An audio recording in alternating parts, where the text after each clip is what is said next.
राजा दशरथ का जन्म कैसे हुआ था और मरते समय उन्होंने रानी कौशल्या से क्या कहा था। रामायण की सत्य कथा। त्रेता युग में अयोध्या नगरी सूर्य वंश की राजधानी थी।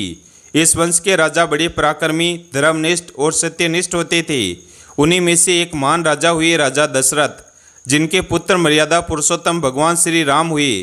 परंतु बहुत कम लोग जानते हैं कि राजा दशरथ का जन्म भी किसी साधारण घटनाक्रम से नहीं, बल्कि तप, श्राप, आशीर्वाद और दिव्य विधान से हुआ था। यह कथा राजा दशरथ के जन्म से जुड़ी हुई सच्ची पौराणिक गाथा है, जो वाल्मीकि रामायण और पुराणों के संकेतों पर आधारित है। आइए इसे विस्तार से जानते हैं। सतयुग के अंत और त्रेतायुग की शुरुआत में अयोध्या नगरी समृद्ध और संपन्न थी। राजा अजातशत्रु के बाद उसके पुत्र राजा मांधाता और फिर उनके वंशज राज्य संभालते रहे। कालांतर में अयोध्या पर राजा अज का शासन था, जो कि अत्यंत धर्मात्मा, तपस्वी और महान राजा थे। वे सत्य के मार्ग पर चलने वाले ब्रह्मज्ञानी और शिवभक्त थे। राजा अज की पत्नी का नाम था इंदुमती।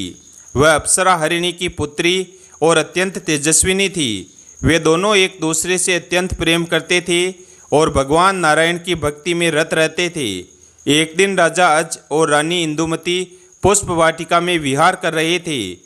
तभी आकाश से एक ऋषि के कमंडल से गंधर्व पुष्प नीचे गिरा, जो ब्रह्म ऋषि नारद मुनि द्वारा भेजा गया था।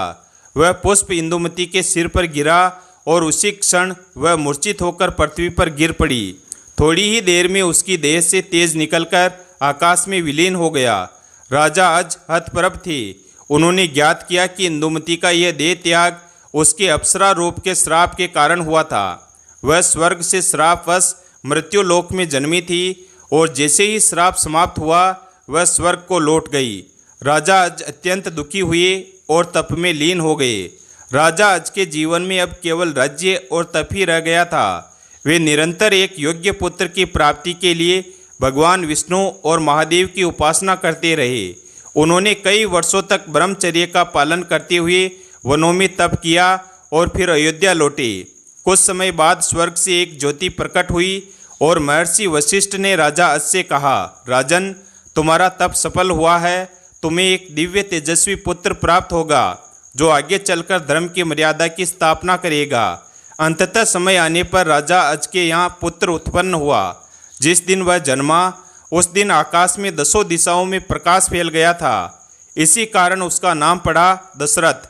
यह भी माना जाता है कि दशरथ का जन्म राजा अज और इंदुमती के प्रेम, तप और नारायण की कृपा का फल था, क्योंकि इंदुमती स्वर्ग में पुनः अपनी अप्सरा अवस्था में चली गई थी। इसलिए दशरथ को देवियों ने पाला और ऋषियों ने शिक्षित किया। दशरथ को बचपन से ही ब्रह्म ज्ञान, वेद, धनुर्विद्या, शास्त्र और राजनीति की शिक्षा दी गई। उन्होंने अपने पिता से सच्चरित्र, न्याय और धर्म की शिक्षा ग्रहण की। दशरथ का जीवन बचपन से ही असाधारण रहा। वे परम पराक्रमी योद्धा बन गए थे। उन्होंने परम प्रतापी गुरु वशिष्ठ से वेद, स्मृति और धर्मशास्त्र सीखे। उन्होंने गुरु वशिष्ठ के निर्देश पर हिमालय, वनांचल और दक्षिण भारत की यात्राएं की और कई दुष्टों का नाश किया। दशरथ ने कई बार दिग्विजय प्राप्त की और देवताओं से वर प्राप्त किया। इंद्र ने उन्हें अपनी दिव्य रथ विद्या दी, जिससे दशरथ एक साथ 10 दिशाओं में शत्रुओं से युद्ध कर सकते थे। इसी कारण भी उन्हें दशरथ कहा गया। राजा अज ने वृद्धावस्था में राज्य का भार दशरथ को सौंपने का निश्चय किया। एक विशेष यज्ञ के आयोजन के साथ दशरथ का राज तिलक हुआ और वे अयोध्या के सम्राट बने। राजा अज तपस्या हेतु वन चले गए और वहीं अपने शरीर का त्याग किया। दशरथ ने धर्म, दया, नीति और न्याय से राज्य चलाया। उन्होंने वैदिक परंपराओं को पुनः स्थापित किया, गौरक्षा की, ब्राह्मणों को दान दिया और अन्नदान महादान में अग्रणी बने। कुछ ग्रंथों में यह उल्लेख मिलता है कि राजा दशरथ का जन्म किसी देवता के अंश से हुआ था। एक मत के अनुसार वे भगवान इंद्र के अंश से उत्पन्न हुए थे, क्योंकि पृथ्वी पर धर्म की स्थापना और रावण जैसे दैत्य के विरुद्ध मर्यादा पुरुषोत्तम श्री राम का जन्म सुनिश्चित था। इसलिए उनके पिता का जन्म भी दिव्य विधान से हुआ। एक गूढ़ रहस्य यह भी है कि दशरथ त्रेता युग में उसी आत्मा के पुनर्जन्म थे, जो सतयुग में वरुण नामक तपस्वी थे, और भगवान विष्णु से यह वर मांगा था कि वे भविष्य में उनके पुत्र रूप में अवतरित हों। राजा दशरथ सूर्य वंश के 62वें राजा थे। यह वंश रघुकुल कहलाया। जिसमें बाद में श्री राम ने जन्म लिया। राजा दशरथ ने बाल्यकाल में ही कई यज्ञ किए, जिनमें अग्निहोत्र, वाजपेयी और अश्वमेघ प्रमुख थे। उनके यज्ञों में स्वयं अग्निदेव प्रकट हुए और उन्हें अनेक वर दिए। महर्षि वशिष्ठ, विश्वामित्र और अन्य ऋषियों ने उन्हें आशीर्वाद दिया कि उनके वंश में भगवान विष्णु स्वयं जन्म लेंगे। राजा दशरथ अब अयोध्या के राजा बनकर अयोध्या के साम्राज्य को योग्य रूप से चला रहे थे। वे वीर, नीतिज्ञ, धर्मात्मा और प्रजापालक थे। किंतु जैसे जैसे समय बीतता गया, अयोध्या के मंत्रीगण और गुरु वशिष्ठ को यह चिंता सताने लगी कि राजा दशरथ का अभी तक विवाह नहीं हुआ है। एक राजा का उत्तराधिकारी होना आवश्यक होता है, जो राज्य की परंपरा को आगे बढ़ाए। गुरु वशिष्ठ ने एक दिन सभा में कहा, राजन, आपकी उम्र, अनुभव और धर्म नीति अब इस योग्य हो गई है कि आप विवाह करें और योग्य संतान को प्राप्त करें। यह सूर्य वंश की परंपरा है और इसे आगे बढ़ाना आपका कर्तव्य है। राजा दशरथ ने गुरु के आदेश को सिर माथे लिया और कहा, गुरुदेव, मैं आपके निर्देशानुसार योग्य कन्याओं से विवाह करने को प्रस्तुत हूँ। आप जैसा उचित समझे वैसा ही होगा। गुरु वशिष्ठ ने विभिन्न राजाओं और राज्यों से संपर्क किया। इसके बाद राजा दशरथ का विवाह 3 प्रमुख राजकुमारियों से हुआ। नंबर 1, महारानी कौशल्या, कौशल देश की राजकुमारी। नंबर 2, रानी कैकई, कैकई देश के राजा अश्वपति की सुंदर और चतुर कन्या। नंबर 3, रानी सुमित्रा, मगध देश की तेजस्विनी राजकुमारी। तीनों रानियां सद्गुणों से युक्त थी और राजा दशरथ के जीवन में लक्ष्मी के समान समर्पित थी। परंतु वर्षों बीत गए, फिर भी राजा दशरथ को कोई संतान नहीं हुई। यह उनके जीवन का सबसे बड़ा दुख बन गया। एक दिन महाराज दशरथ ने गुरु वशिष्ठ से निवेदन किया, गुरुदेव, मुझे जीवन का हर सुख प्राप्त है, लेकिन संतान सुख से वंचित हूँ। बिना उत्तराधिकारी के राज्य की व्यवस्था कैसे चलेगी? मैं पुत्र की प्राप्ति के लिए कोई भी तपस्या या यज्ञ करने को तैयार हूँ।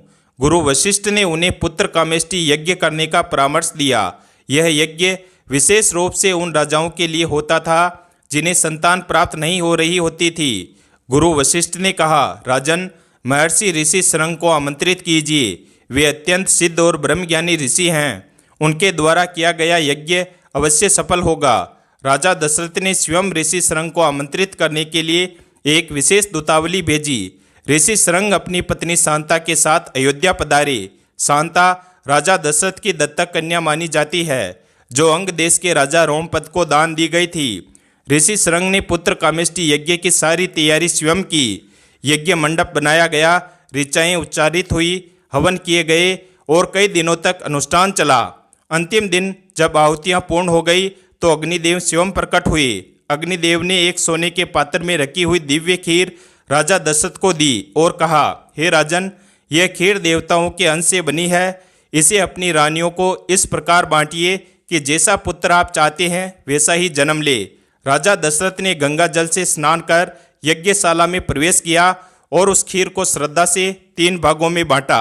कौशल्या को आधा भाग, सुमित्रा को चौथाई भाग और कैकई को भी चौथाई भाग। किंतु जब वह लौट रहे थे तो मन में विचार आया कि सुमित्रा को थोड़ा कम मिला, इसलिए शेष बचा खीर पुनः सुमित्रा को दे दी। यह वितरण ही आगे चलकर भगवान राम, लक्ष्मण, भरत और शत्रुघ्न के जन्म का आधार बना। कुछ समय बाद तीनों रानियों ने गर्भ धारण किया। अयोध्या में उत्सव जैसा वातावरण छा गया। पुरोहितों ने ज्योतिषीय गणना की और बताया कि यह संतानें दिव्य होगी। 9वें मास की 9वीं तिथि को जब पुनर्वसु नक्षत्र और कर्क लगन था, रानी कौशल्या ने एक दिव्य पुत्र को जन्म दिया। उसके शरीर से तेज निकल रहा था। वह सौंदर्य में अनुपम और नेत्रों से शांति फैलाने वाला था। उसी समय राजा दशरथ के कानों में आकाशवाणी हुई, हे दशरथ, यह बालक कोई साधारण नहीं, साक्षात नारायण का अवतार है। त्रेता युग की मर्यादा की स्थापना हेतु स्वयं भगवान राम के रूप में तुम्हारे घर पधारे हैं। कैकई ने भरत को जन्म दिया, शांत, समर्पित और भक्तिपरायण। सुमित्रा ने 2 पुत्रों को जन्म दिया, लक्ष्मण और शत्रुघ्न, दोनों ही राम और भरत के अंशावतार। लक्ष्मण सदा श्री राम के साथ रहते और शत्रुघ्न भरत के साथ। चारों भाइयों के जन्म से अयोध्या में उत्सव मनाया गया। धन, अनाज, वस्त्र, आभूषणों का दान हुआ। संत महात्माओं को सत्कार मिला और नगरवासियों ने दीप जलाए। राजा दशरथ की वह कामना पूर्ण हुई जिसके लिए उन्होंने वर्षों तप और यज्ञ किए थे। उन्हें न केवल 4 पुत्र प्राप्त हुए बल्कि धर्म और मर्यादा के प्रत्येक पुत्र प्राप्त हुए। अब वे निश्चिंत होकर राज्य चला सकते थे। उन्होंने श्री राम को विशेष स्नेह दिया, लेकिन भरत, लक्ष्मण और शत्रुघ्न पर भी समान प्रेम रखा। गुरु वशिष्ठ, ऋषि शृंग और अन्य महर्षियों ने कहा, हे दशरथ, तुम्हारे वंश में राम जैसे पुत्र का जन्म हुआ है। यह इस युग का सौभाग्य है। तुम्हारा जीवन अब पूर्ण और सफल है। लेकिन राजा दशरथ के जीवन की शांति तब टूटी जब वे अपने पुत्र राम के विवाह के बाद अयोध्या लौटे। जनकपुर में श्री राम, लक्ष्मण, भरत और शत्रुघ्न का विवाह क्रमशः सीता, उर्मिला, मांडवी और श्रुतकीर्ति से हो चुका था। पूरा अयोध्या नगर आनंदित था। कुछ ही समय बाद राजा दशरथ ने निर्णय किया कि वे अब वृद्ध हो चले हैं और राज्य का भार श्री राम को सौंपकर वन में तप करने जाएंगे। मंत्रीगण, प्रजा और संत महात्मा सभी ने इस निर्णय का स्वागत किया।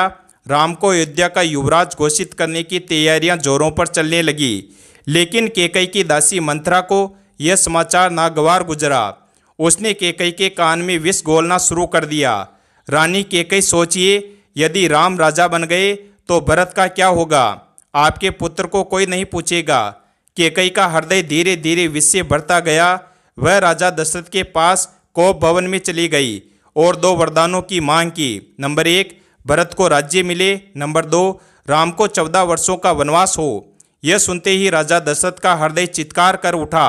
उन्होंने कैकई से कहा, तुमने मेरे प्राण मांगे हैं। राम मेरे प्राण है, उससे बढ़कर मुझे कुछ नहीं। परंतु कैकई अपने वरों पर अड़ी रही।